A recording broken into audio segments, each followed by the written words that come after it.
There's absolutely no reason that you need to watch this video, but it's going to be entertaining. Okay. I don't know why this is true.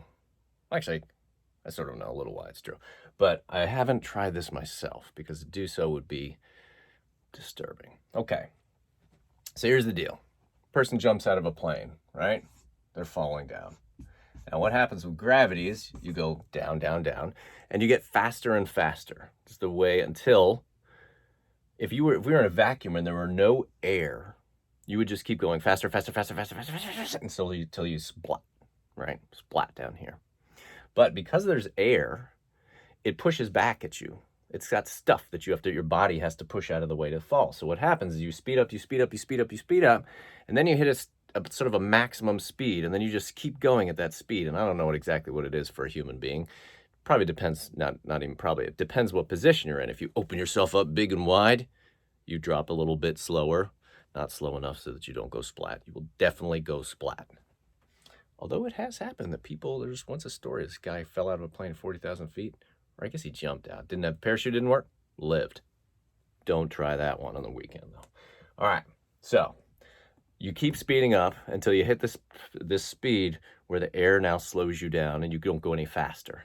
And that is called your terminal velocity. Terminal is like the end amount, and velocity is basically your speed. Terminal velocity, that's as fast as you can go before the air is pushing back so far fast you don't go any faster. Guess what? Human beings, you drop them out of a plane, their terminal velocity is fast enough that 999 and a half times out of 1,000, it's going to kill you. But if you chuck a mouse out of a plane and the mouse is tumbling around, woo, a mouse, I guess it sort of puts its little arms out like this and it flattens itself out somehow. I don't know, it slows down a little bit, still dropping really fast, but a mouse, because it weighs very little, its terminal velocity is not enough to kill it. So if a mouse is on a plane and there's a problem, fire breaking out, the mouse, there's my mouse, that mouse can jump out. I mean, it's not going to feel good, but mouse is going to be able to, let's do a mouse. Legs, that's really not a good mouse, but he's going to go running away. Yeah. Kind of cool for a mouse. So they basically don't need mice parachutes. And you'll find you can't really even buy mice parachutes. That's why. No mouse parachutes. Now, here's another weird fact since it's mice. Mice, let's talk about cats. All right, cats, it turns out, and this is true fact, cats, I think if you chuck them out of a plane, they also die. But this phenomenon was noticed in big cities. I think it was New York City where they noticed this. The cats that like to play, and then the bird. So people live in these really tall high rises. That's starting to look too 9/11-ish. Let's get rid of our plane. Okay, so we got a big building, and people are living in here. Okay. All right, so let's say you got somebody living up here, and you got somebody living about here. Let's say this is the 10th floor. Now make it more like the 5th floor, and this is about the 10th floor. A cat, bird lands on here, out on the little veranda, the porch, and the little porch out here where you can look out at the city and hang out. Porch, the cat in here sees the bird, goes a little crazy, leaps after the bird, goes flying over. This really happens sometimes in the cities.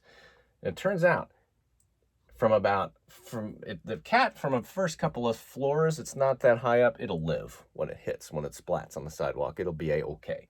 But after about the 3rd floor, 4th floor, something like that, it doesn't go well for the cat. So the cat goes shooting out, and then it's kind of doing one of those things where we realize, oh gosh, I didn't mean to do this. From the 5th floor to about the 8th or 9th floor, if this is where the person lived and the cat came flying out, the cat doesn't do well when they hit the ground. But now for the weird part, that after about the 10th floor, cats that were jumping out of buildings accidentally, they didn't have like psychological issues, they were going after a little bird, And the ones that jumped out from higher floors had a higher survival rate. And people are like, what? What's up with that? And they think what it is because the cats are, at first they kind of are falling out, and they're falling, they're speeding. And then the cat flips around and kind of gets going like this, where they open themselves up and the air pushes up back at their little bellies, and it kind of widens them out, so they slow down, so they don't ever get to their terminal velocity. If they're tall enough, if they are up high enough, they have enough time to right their bodies so they can make them spread out like that. So when they hit the ground, they're okay. I mean, they hurt, but they live. So if you're gonna own a cat in New York City, live on the first 3 floors or about the 10th floor and up. Don't live on the ones in between, or keep your sliding door closed. I guess you have that choice too. See, I told you that was a little interesting and totally unnecessary to know. Thank you.